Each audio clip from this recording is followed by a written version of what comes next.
Good morning. Study time only में आपका स्वागत है। और आज हम डिस्कस करने जा रहे हैं द हिंदू के न्यूज़पेपर एनालिसिस को। 10 मई 2020 के सभी करंट अफेयर्स न्यूज़ एनालिसिस को हम यहाँ पे डिस्कस करेंगे। साथ में ही हम इसके साथ द हिंदू के हैंड रिटन नोट्स भी देखेंगे और साथ में कुछ क्वेश्चंस को भी डिस्कस करेंगे जो कि आपके एग्जाम के लिए रिलेवेंट है।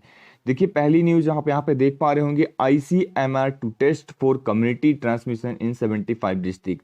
तो ICMR ने क्या किया है, Indian council of medical research ने यहाँ पे क्या किया है, फुल फॉर्म याद रखना है आपको। हेल्थ मिनिस्ट्री के साथ यहाँ पे ट्रांसमिशन 75 डिस्ट्रिक्ट के अंदर ही पाया है कि एक तरीके का कम्युनिटी ट्रांसमिशन स्टार्ट हो गया। अब देखिए, कम्युनिटी ट्रांसमिशन आप कह सकते हैं कोरोना वायरस का स्टेज 3 है ये। तो ये स्टेज 3 की तरफ हम स्टेज 3 में पहुंच चुके हैं, अब ऐसा आप कह सकते हैं। सबसे पहले आज हम डिस्कस करेंगे police get a guide to detect fake news. यहाँ पे हम डिस्कस करेंगे पुलिस को कैसे गाइड किया जाए, कैसे डिटेक्ट करेगी फेक न्यूज को। इस चीज के बारे में हम डिस्कस करेंगे। यहाँ पे BPRD एक बॉडी हो जाती है, bureau of police research and development. इसके द्वारा जो है कुछ गाइडलाइंस जो है, कुछ स्टेप्स यहाँ पे पब्लिश किए गए हैं जो कि बहुत ही ज़्यादा इंपॉर्टेंट हो जाते हैं। तो हम इसके बारे में डिस्कस करते हैं। जैसा कि आप देख पा रहे होंगे, bureau of police research and development क्या है, एक थिंक टैंक बॉडी है। सबसे पहले आपको याद रखना है BPRD कैसी बॉडी है, एक थिंक टैंक बॉडी है under the union home ministry. तो यूनियन होम मिनिस्ट्री के अंदर में आती है ये। तो ये इस तरीके से क्वेश्चन आपसे पूछा जा सकता है कि BPRD किसके अंदर में आती है, किस मिनिस्ट्री के अंदर में आती है। तो किस मिनिस्ट्री के अंदर में आती है, ये यूनियन होम मिनिस्ट्री के अंदर में आती है। ठीक है। फेक न्यूज़ की अगर मैं बात करता हूं तो फेक न्यूज़ यहाँ पे एक तरीके से लिखित फॉर्म में एक फेक न्यूज़ फैलाई जा सकती है। वीडियो कुछ इस तरीके से वायरल किया जा सकता है, या सपोज ऐसे वीडियो उसे एडिट करके इसे वायरल किया जा सकता है और फैलाया जा सकता है, जिसकी वजह से ऐसा देखने को मिलता है कि यार वहाँ पे सचमुच में ऐसा कुछ हुआ है, जबकि वैसा कुछ नहीं हुआ रहता है। कुछ यहाँ पे गाइडलाइंस दी है फेक न्यूज़। देखिए, फेक न्यूज़ को सबसे पहले आपको याद रखना है येलो जर्नलिज्म कहते हैं। तो ये पॉइंट्स आपको बहुत अच्छे से याद रखना है। कभी क्वेश्चन इस तरीके से पूछा जा सकता है कि व्हाट इज येलो जर्नलिज्म, तो आपको पता होना चाहिए। येलो जर्नलिज्म मतलब कोई अगर फेक न्यूज़ को स्प्रेड कर रहा है, पर्टिकुलर कोई पर्सन है, पर्टिकुलर कोई ऑर्गेनाइजेशन है, कोई यहाँ पे कुछ भी हो सकता है। तो अगर कोई इस तरीके से काम कर रहा है तो वहाँ पे क्या हो जाएगा, वो येलो न्यूज़ कहलाएगी। तो ये आपको समझ में आएगी, आ गई होगी। इससे क्या गेन मिलता है, सामने वाले को क्या फायदा मिलता है। तो उसको फाइनेंशियल फायदा मिल सकता है, उसको पॉलिटिकल फायदा मिल सकता है। इस तरीके से गेन इसको मिल सकता है। हो सकता है उसको कुछ ऐसा पॉलिटिकल फायदा हो रहा हो, कुछ फाइनेंशियल फायदा हो रहा हो, तो इसलिए उसने फेक न्यूज को स्प्रेड किया। इससे क्या होता है कि किसी भी एजेंसी की जो है इमेज जो हो जाती है उसको डैमेज करने के लिए काम में आती है। क्या वो जैसे सपोज अगर एक एग्जांपल लेता हूँ, तो कोई भी ब्रांड के लिए फेक न्यूज आ गया कि इस ब्रांड के अंदर ये चीज़ पाई जाती है, ये बहुत ही बेकार है, जो कि हेल्थ के लिए, कोई फूड का ब्रांड है, उसके ऐसी तरीके से फेक न्यूज अब उसको लोगों ने खरीदना कम कर दिया, तो वो क्या हो जाएगी, एजेंसी नीचे चली जाएगी, उसके सारे शेयर्स नीचे चले जाएंगे। कोई एंटिटी के पीछे ये चीज़ किया जाता है, किसी पर्सन की इमेज गिराने के लिए इस तरीके से फेक न्यूज जो है फैलाई जा सकती है। तो ये आपको याद रखना है। ट्रस्टेड सोर्स आपको याद रखना है। जो ट्रस्टेड सोर्स हम डिस्कस करते हैं यही ट्रस्टेड सोर्स है, इसके अलावा आपको कोई भी जगह नहीं जाना है। जैसे कि द हिंदू का न्यूज़पेपर हो गया, काफ़ी अच्छा ट्रस्टेड सोर्स है। PIB जो कि गवर्नमेंट ऑफिशियल वेबसाइट से निकालते हैं, तो ये PIB और द हिंदू को आपको जस्ट फॉलो करना है, जो कि आपके एग्जाम के लिए भी रिलेवेंट है। और मोस्टली न्यूज़ आपको यहीं की फॉलो करनी है। कोई भी और दूसरा न्यूज़पेपर आपको, देखिए मैं ऐसा मना नहीं करूँगा कि आप मत फॉलो करिए, पर उसको एक बार कंफर्म कर लीजिए उसकी जो न्यूज़ है क्या इन दोनों में आई है, क्या ये ऑफिशियल है या नहीं है। तो इस तरीके से आपको कंफर्म कर लेना है, जिससे आगे आपको प्रॉब्लम ना जाए कि ये फेक न्यूज़ है या कैसी न्यूज़ है। तो यहाँ पे आप देख पा रहे होंगे साइंस एंड टेक्नोलॉजी पोर्शन में पेज नंबर 11 पे, द हिंदू के पेज नंबर पे यहाँ पे एक न्यूज़ दी गई है, काफ़ी इंपॉर्टेंट है। यहाँ पे वेरियस न्यूज़ेस हैं। तो now mobile app predict covid incident day in advance. तो ये इस तरीके से न्यूज़ आपके लिए एग्जाम के परस्पेक्टिव पे इंपॉर्टेंट नहीं है कि आप इन सारी चीज़ों को यूज करेंगे, पर हाँ ये न्यूज़ काफ़ी इंपॉर्टेंट है। सेल फॉरेस्ट टोटर्स habitat stretches over unprotected area. तो इसके बारे में हम डिस्कस करेंगे, ये किस कैटेगरी के अंदर आता है, IUCN क्या होता है। आज हमारा मेनली टॉपिक है IUCN। तो IUCN से रिलेटेड हम डिटेल में डिस्कशन करेंगे, कोई भी पॉइंट ऐसा नहीं होगा जो नहीं छोड़ेंगे हम, और IUCN से रिलेटेड हम क्वेश्चंस को भी डिस्कस करेंगे इसके अंदर। तो आपको बिल्कुल घबराना नहीं है, आज के बाद IUCN वाला पोर्शन आपका बहुत अच्छे से क्लियर हो जाएगा। अगर हम बात करते हैं सेल्फ फॉरेस्ट टॉर्टोइस की, तो आपको याद रखना है ये कहाँ पे पाया जाता है। सबसे इंपॉर्टेंट बात ये हो जाती है, क्वेश्चन अराइज होता है कि किस जगह पे पाया जाता है। तो इंडिया के अंदर ये ईस्टर्न इंडिया की तरफ पाया जाता है और नॉर्थर्न इंडिया में कहीं कहीं पाया जाता है। तो ये इंडिया के अंदर दो पार्ट्स याद रखने हैं।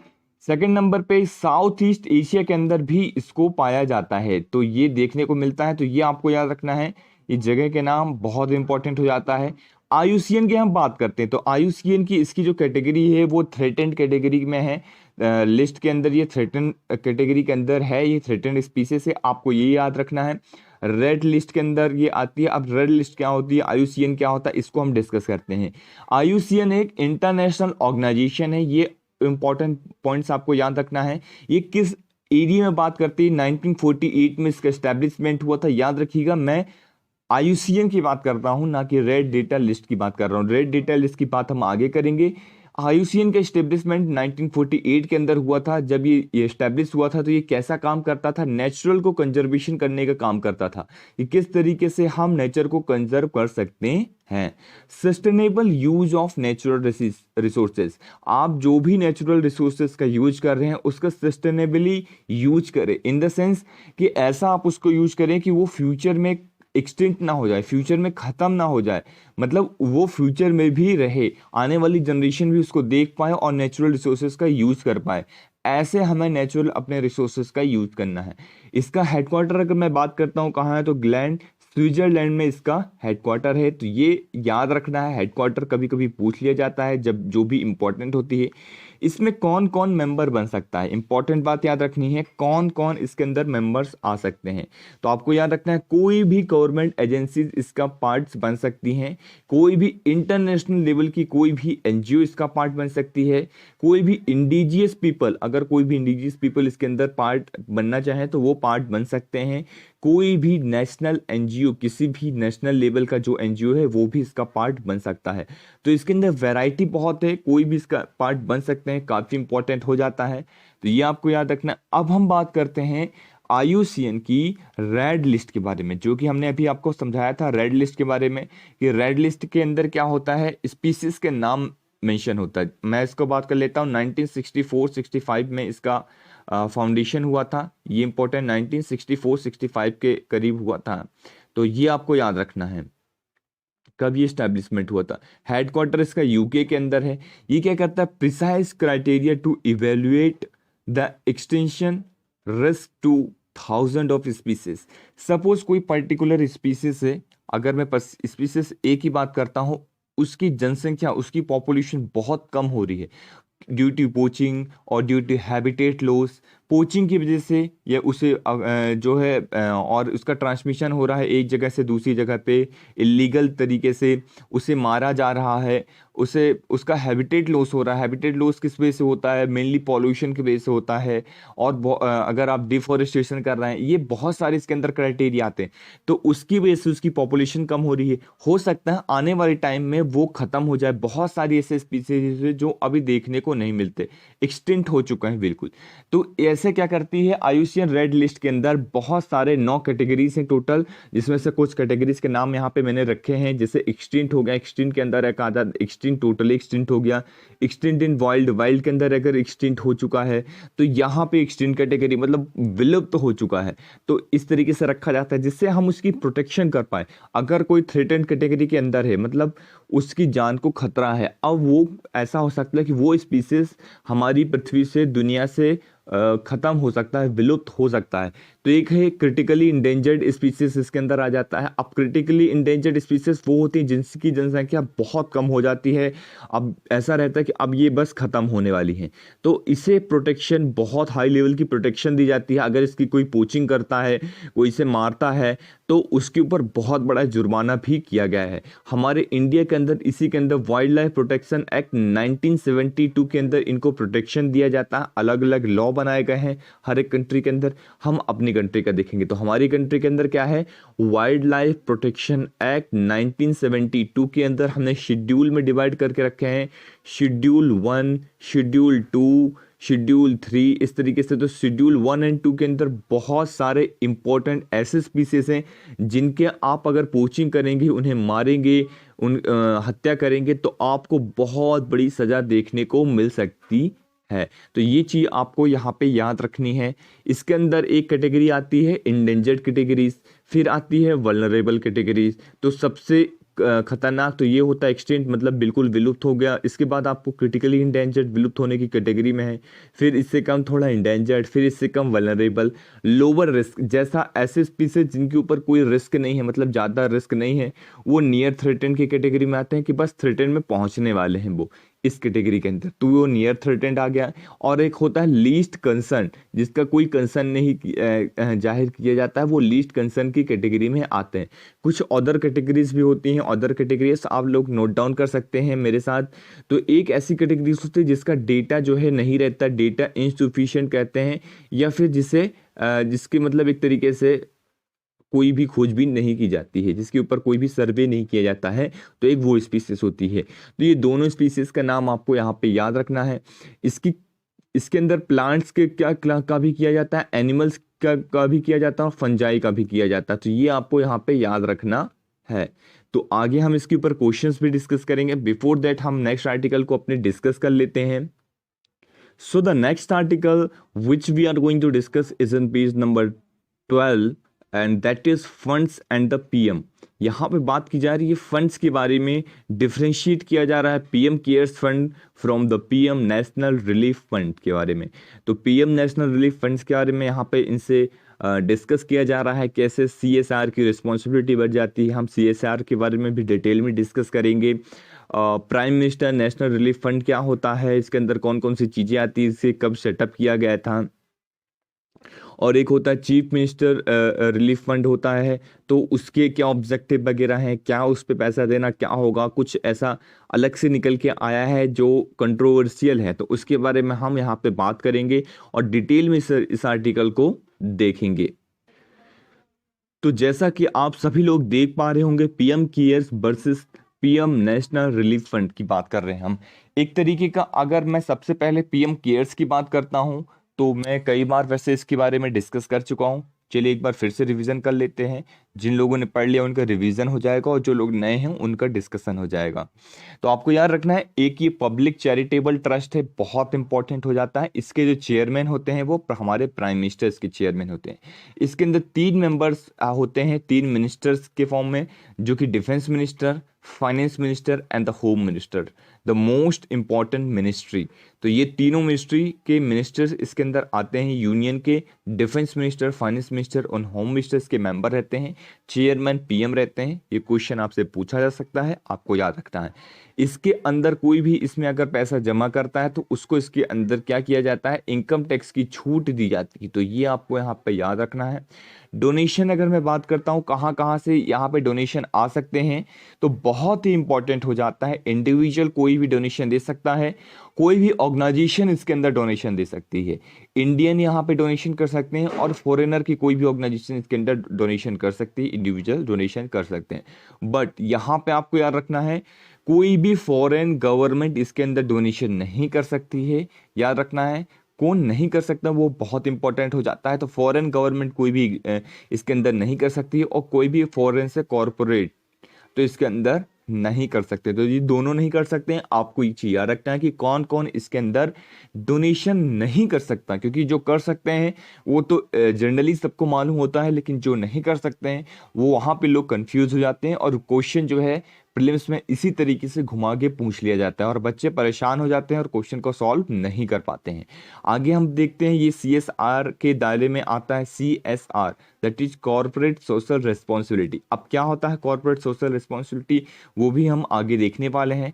हम आगे बात करते हैं, ये एक्सटेम्प्ट इसे किया गया है, इससे फॉरेन कंट्रीब्यूशन रेगुलेशन एक्ट 2010 से एक्सटेम्प्ट किया गया है। तो एक छोटी सी इंफॉर्मेशन थी जिसको आपको याद रखना है। PMNRF के बारे में हम बात करते हैं, छोटी सी इन्फॉर्मेशन है। इसके जो चेयरमैन है, लेना देना सब कुछ PM से ही है। तो प्राइम मिनिस्टर इसको संभालते हैं। Prime minister national relief fund को, और इसका जो एडमिनिस्ट्रेशन है वो जॉइंट सेक्रेटरी देखते हैं। तो ये बस छोटी सी इन्फॉर्मेशन आपको याद रखनी है। आगे हम बात करते हैं कॉर्पोरेट सोशल रिस्पॉन्सिबिलिटी की, CSR जिसे हम कहते हैं। तो सबसे इम्पॉर्टेंट इंफॉर्मेशन इसके अंदर जो हम डिस्कस करने जा रहे हैं वो ये है कि ये सेक्शन 135 कंपनीज एक्ट 2013 के अंदर इसका जिक्र किया गया है, इसे मेंशन किया गया है। सो ये आपको पॉइंट्स याद रखने, काफ़ी इंपॉर्टेंट पॉइंट्स हो जाते हैं। अब हम इसके अंदर बात करते हैं ये किस मिनिस्ट्री के अंदर आता है, तो it comes under the corporate affairs ministry. So ये आपको इंफॉर्मेशन याद रखनी है, ये किस मिनिस्ट्री के अंदर आता है, कॉर्पोरेट अफेयर्स मिनिस्ट्री के अंदर आता है। तो ये आपको ध्यान रखना है, ऐसा ना हो कि आप क्वेश्चन को गलत करवाएं। तो ये बाय हार्ट आपको याद रखना है, बहुत इंपॉर्टेंट हो जाता है। काफ़ी ज़्यादा कन्फ्यूजन क्रिएट होता है मिनिस्ट्री को लेकर, इसलिए मिनिस्ट्री की आप अलग से लिस्ट बना लीजिए जहाँ पे इस तरीके से आप मेंशन कर सकें चीज़ों को। तो CSR पॉलिसी रूल्स 2040 के अंदर ये आता है, इसको आप याद रख सकते हैं। अब कोई भी कंपनी कब CSR करेगी, कॉर्पोरेट सोशल रिस्पॉन्सिबिलिटी के अंदर कब देगी, तो ये आप याद रखिए, जब किसी भी कंपनी का नेटवर्थ, उसका नेटवर्थ कितना जाए 500 करोड़, उसका अगर नेटवर्थ 500 करोड़ या उससे ज़्यादा होता है तो यहाँ पे कॉर्पोरेट सोशल रिस्पॉन्सिबिलिटी में वो पार्टिसिपेट करेगी। अगर किसी भी कंपनी का turnover, yearly turnover 1000 crore rupees या उससे ज़्यादा होता है तो यहाँ पे वो CSR के अंदर पार्टिसिपेट करेगी। थर्ड नंबर पे 3 कैटेगरी आपको याद रखना है, 3 कंडीशन है। पहली कंडीशन देख ली हमने, सेकंड कंडीशन देख ली, and this is the third condition, that is अगर नेट प्रॉफिट 5 करोड़ या फिर उससे ज़्यादा है, याद रखिएगा 5 करोड़ या 5 करोड़ से ज़्यादा नेट प्रॉफिट है, तो ऐसे कंडीशन में भी आपको 2% जो है CSR में पार्टिसिपेट करना पड़ेगा, देना पड़ेगा। तो यहाँ पे कितना प्रॉफिट का, आपका जितना प्रॉफिट हुआ उसका 2%, याद रखिएगा 2% अमाउंट जो है नेट प्रॉफिट का जो है लास्ट 3 फाइनेंशियल में अगर आपका हुआ है तो आपको देना पड़ेगा। कैसी जगह पे देना पड़ेगा, ऐसे इशू में लगाना पड़ेगा। कोई भी अगर जनरल इशू निकल के आ रहा है सोशली समाज के अंदर, तो वहाँ देना पड़ेगा। सिंपल से जो कंट्रोवर्सी हम उसकी बात करते हैं, तो यहाँ पे जो डोनेशन किया जाएगा कोविड-19 के लिए, तो अगर आप 2% CSR का जो दे रहे हैं प्रॉफिट, वो अगर आप PM केयर फंड्स में दे रहे हैं तो उसे CSR माना जाएगा। लेकिन अगर आप उसे CM रिलीफ फंड के अंदर देते हैं, याद रखिए, तो उसे CSR नहीं माना जाएगा। बहुत इंपॉर्टेंट बात हो जाती है, कंफ्यूजन क्रिएट हो रहा है यहाँ पे कि CM को अगर CM रिलीफ फंड के अंदर दिया जा रहा है तो क्यों नहीं माना जा रहा। तो ये एक थोड़ा सा कंट्रोवर्सी निकल के आ रही, तो इसको आपको याद रखना है, CM रिलीफ फंड के अंदर अगर देंगे तो वो नहीं माना जाएगा। बहुत इंपॉर्टेंट बात। तो ये हमने डिस्कशन करी। अब हम डिस्कस करते हैं कुछ क्वेश्चंस को। यहाँ पे मैंने आप लोगों के लिए बहुत अच्छे से क्वेश्चन निकाल के रखे हैं IUCN से रिलेटेड। देखिए, हमने डेटा रीड कर लिया, पढ़ लिया, IUCN से रिलेटेड हमने न्यूज़ एनालिसिस कर ली। अब हमारे लिए इंपॉर्टेंट है कि जो भी क्वेश्चंस होते हैं हम उन्हें डिस्कस करें, क्योंकि अगर जब तक आप क्वेश्चन डिस्कस नहीं करेंगे तो आपको समझ में नहीं आएगा। आप न्यूज़ पढ़ते चलेंगे तो आपको ये समझ में नहीं आएगा कि किस टाइप से क्वेश्चन जो है पूछे जाते हैं। तो याद रखिए, क्वेश्चन रीड करिए, चाहे तो आप स्क्रीनशॉट ले सकते हैं या फिर आप चाहें तो इसकी PDF मैं प्रोवाइड कर देता हूँ टेलीग्राम ग्रुप के अंदर, जिसका लिंक नीचे डिस्क्रिप्शन बॉक्स में दिया गया है। तो आप वहां से ज्वाइन कर सकते हैं या फिर टेलीग्राम ग्रुप में जाके @StudyTimeOnly सर्च करके आप उसे ज्वाइन कर सकते हैं। तो ज़रूर ज्वाइन कीजिए, वहाँ से फ़ायदा उठाइए, और जो भी वेरियस इनिशिएटिव्स हमारे द्वारा चलाए जा रहे हैं तो उसका आपको फ़ायदा उठाना है। लेक्चर को शेयर करना है अपने टेलीग्राम, व्हाट्सएप, फेसबुक, इंस्टाग्राम, जहाँ पे भी आप शेयर कर सकते हैं। आप इतनी मदद करते जाइए और शेयर करते जाइए। हम बात करते हैं क्वेश्चन की, तो रेड डेटा बुक की बात हमने करी। तो पब्लिश करता है कौन, IUCN, याद रखना है IUCN।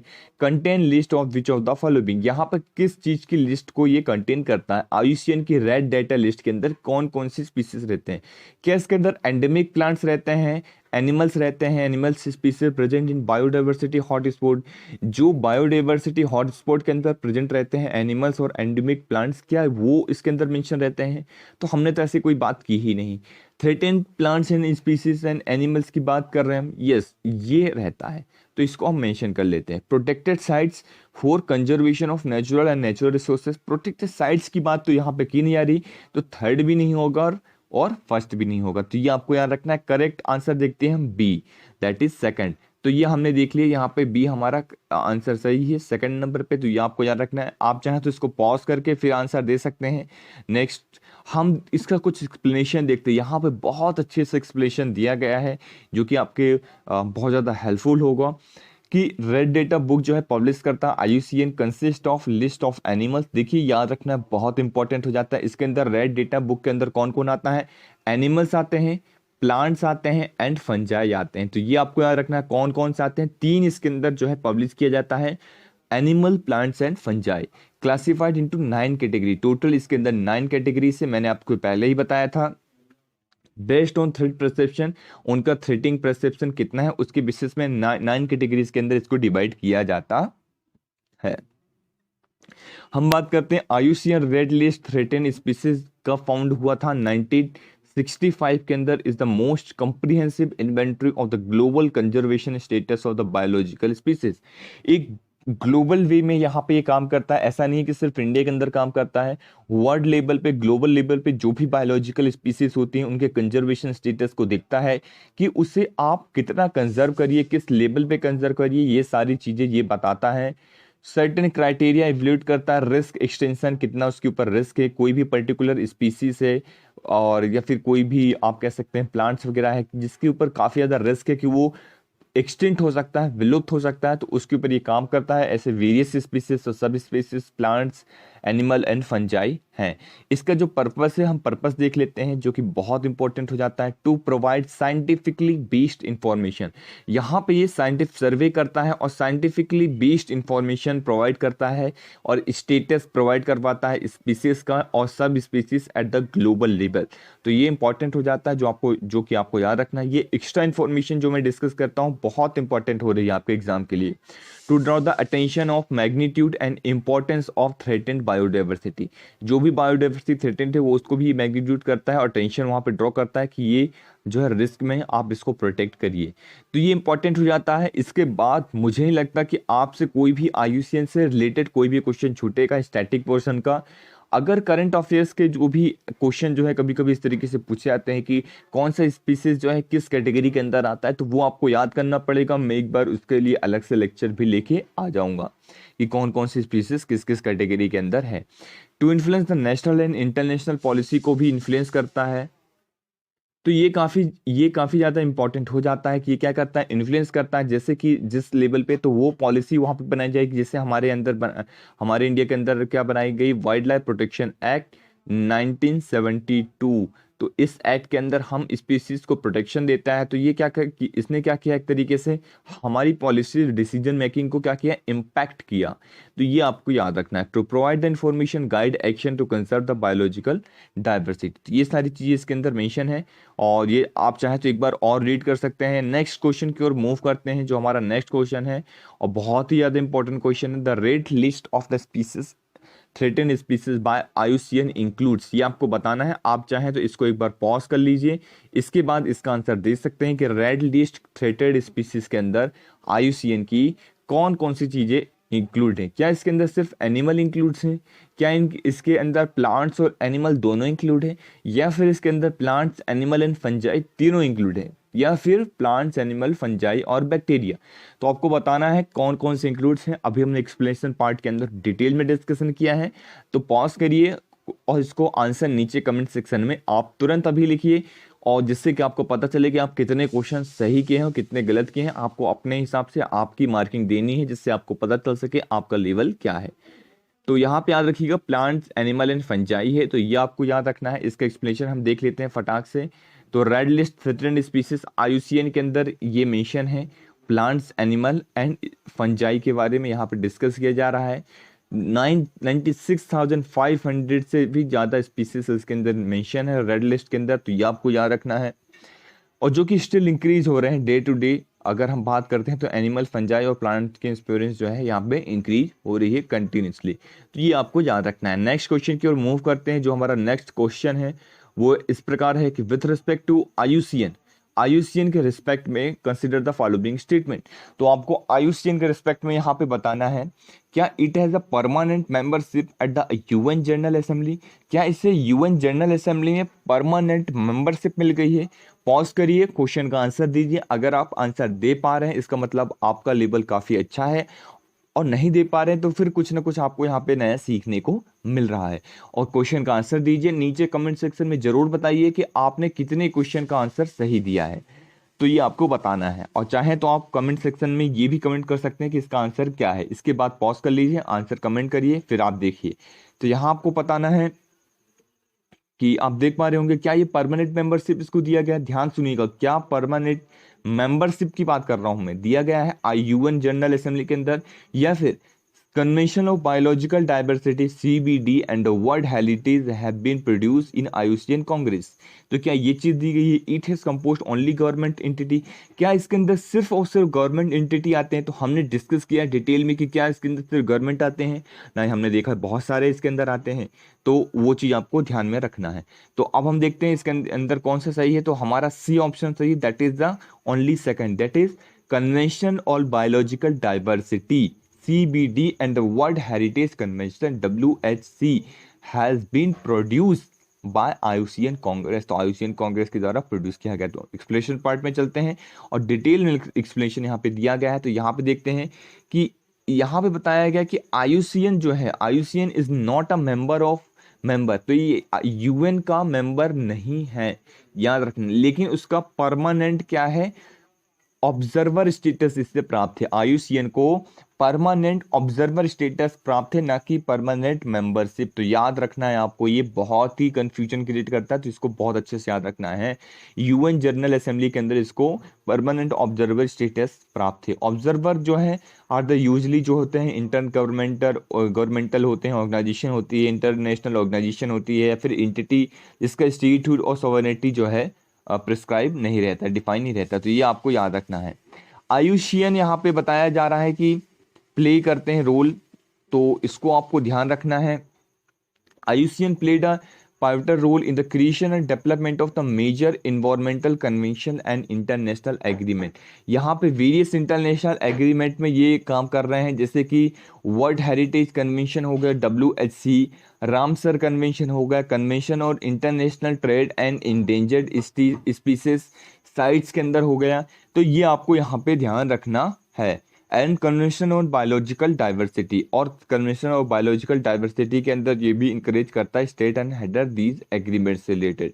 तो ये सारे पॉइंट्स आपको याद रखना है। ये इसी के ऊपर ये क्वेश्चन पूछा गया था, तो इसको आपको अच्छे से ध्यान रखना है। और भी एक्सप्लेनेशन पार्ट है, आप चाहें तो इसको ध्यान से देख सकते हैं। और परमानेंट स्टेटस मिला गया है, ये सिर्फ ओनली इन्वायरमेंटल ऑर्गेनाइजेशन है with observer status at the United nation. तो यूनाइटेड नेशन के अंदर और परमानेंट ऑब्जर्वर का स्टेटस प्राप्त होने वाली ये सिर्फ एक इन्वायरमेंटल ऑर्गेनाइजेशन है। तो इसको भी इसके बारे में आपको याद रखना है। इसके ऊपर क्वेश्चन पूछा जा सकता है। पॉलिसी पर्सपेक्टिव IUCN डिलीवर करता है इंटरनेशनल लेवल पर डिप्लोमेसी वगैरह। तो ये सारी चीज़ें आपको यहाँ पे याद रखनी। So this is our the complete summary of the Hindu newspaper analysis. हमने न्यूज़पेपर एनालिसिस किया बहुत अच्छे से। जो भी आर्टिकल्स, जो भी इंपॉर्टेंट न्यूज़ आपके एग्जाम के पर्सपेक्टिव से रिलेवेंट थी, हमने उसको डिस्कस किया। साथ में हमने हैंड रिटन नोट्स किस तरीके से तैयार किए जाते हैं, किस तरीके से हमने देखा, पूरा बैकग्राउंड हमने डिस्कस किया, और साथ में ही हमने क्वेश्चंस को भी डिस्कस किए। तो कैसा रहा लेक्चर आज आपको कमेंट सेक्शन के अंदर बताना है, और आपके नंबर कितने आए हैं ये आपको बताना है। आपने कितने क्वेश्चन अटेम्प्ट किए, जिसमें से आपके कितने क्वेश्चन आए हुए। 3 क्वेश्चन हमने आज पूछे थे, जो कि आपको कमेंट सेक्शन के अंदर बताने हैं। सो लेक्चर को शेयर कर दीजिए, हर जगह फैला दीजिए, और अपने टेलीग्राम ग्रुप, व्हाट्सएप ग्रुप, हर एक जगह इसको शेयर कर दीजिए। PDF और PPT के लिए मैं बार बार आपसे बोल रहा हूँ, टेलीग्राम ग्रुप को ज्वाइन कर सकते हैं आप, और जरूर जाइए @study time only सर्च कीजिए और उसको ज्वाइन कर लीजिए। सो ये हमारा फाइनल था। So thank you very much for the discussion.